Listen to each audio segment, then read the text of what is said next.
how's it going? How are ya? Good, thank you. You guys all set? Yep. We heard about captains today. Congratulations Thank you. again. But on Terrell specifically, what's it just going to be like working with him? What was it like to find out that he was getting that nod? That was awesome. Again, you look over there, he's the only one on the jugs left. Works his tail off, communicates well. He's got the respect of everybody in this locker room, and that shows. Happy and excited for him, and speaks volume to the type of character that he has and the type of leader that he is already at such a young age. So he's a special one. Sean mentioned how some leadership looks different every year based on the team. What's it like for you going from 8 last year to 2 this year to then having that leadership council working with you too? Yeah, I mean, I think at the end of the day, right, it's a huge honor to be elected as a captain to an NFL team. That being said, it takes a village, right? It takes everybody on this team to, one, follow Coach McDermott's leadership and the trajectory that he has for this team, the mindset, and we're just there, as guys to help push and help bring along. So that's really all it is. But every year it's been a little bit different, and just because there's only 2 C's doesn't mean we have only 2 leaders on this team. We got a bunch of guys that are very deserving of wearing that, but that's just how it shaked out, and I still trust and love the guys that we have in there, and a lot of veteran leadership in this locker room. Josh, how was that less time on the field or the starters? And I know you had more time, but given all the new faces at the receiver group that you have, was the 4.5 minutes of game time enough to make you feel comfortable aside from the time? Yeah, I mean, I think the type of practice that we have here in Buffalo, obviously, we've spent a lot of times going ones versus ones.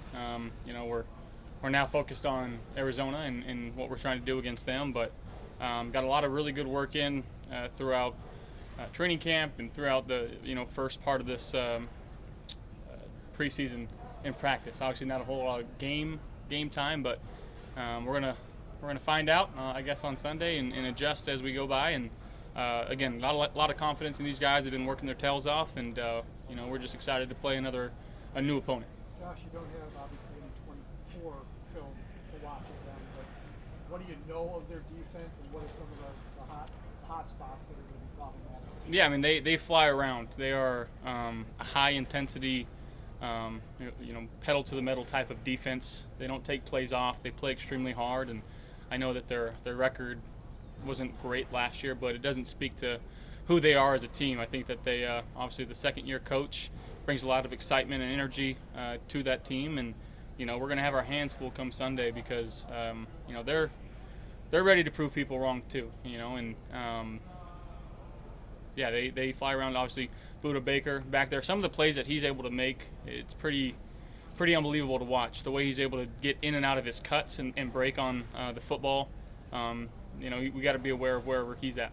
We ask you this, I think, every year. Like, how do you approach? They've got 7 new defensive starters from last year, so last year still didn't get you so far. So how do you approach the uncertainty of week 1? What they might try? Yeah, I mean, I think Coach kind of hit on it today. The first part of our week, let's study them.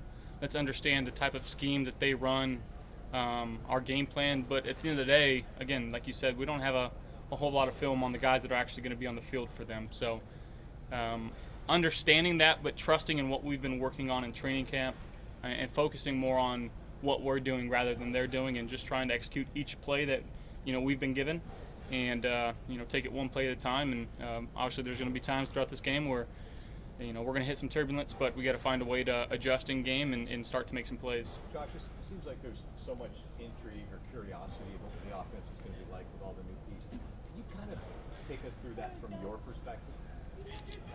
Yeah, I mean, we got a lot of new guys, new faces, and just trying to spread the wealth. I think the term that we've been using is everybody eats, and it's going to take all 11 guys on the field at any given time to make a play go. So that's kind of our mindset, and it doesn't really matter who gets the ball or when they get it. We're going to be happy for whatever we're doing out there and just trying to make the best play possible. Coach said today that he expects to be learning things about this team week to week, just because from your perspective, just on an individual by individual basis, do you expect that those will be things that you'll be adding to and adjusting to over the For course sure, of that? you know, and I think every year there's a different flair to what defenses are trying to do throughout the league, and we're gonna have to make adjustments. You know, it's a copycat league, and once one team does something really well, people start to emulate that and try to work that into their game plans. So figuring out what that is in the first few weeks of the season, Coach talked about it again today, more games are lost than they're won. So making sure that we're holding ourselves to the higher standard and making sure that, you know, each and every play we're giving everything we got. Josh, I know you make a goal, win the division, get you in the playoffs. You've won the last 4.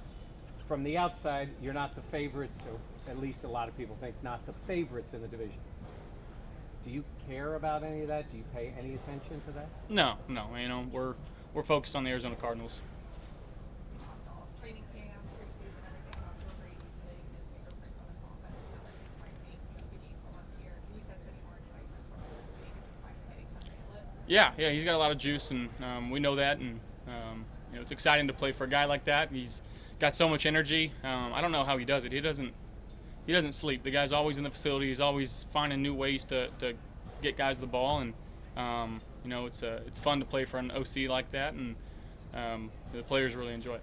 I know we've asked you a lot about Keon here, but now getting ready for his first NFL game, do you like say anything to him? Have any conversation with him about preparing for that moment, or what's it been like kind of seeing him get ready for it? No, I mean, I think it's just you know, the first few weeks of preseason, that's what that's kind of used for, to understand a routine and trying to figure out what works for you as an individual. But at the same time, having that whole receiver room just kind of come together collectively and understand, like, it's go time, and make sure that we're getting into our playbooks and understanding the plays that we're calling, and again, just going out there and try to execute as best as we can. The last few weeks we've heard Sean and Brandon both talk about how they wish you guys could have gotten a little more playing time during the preseason. Does that concern you at all? No, not at all.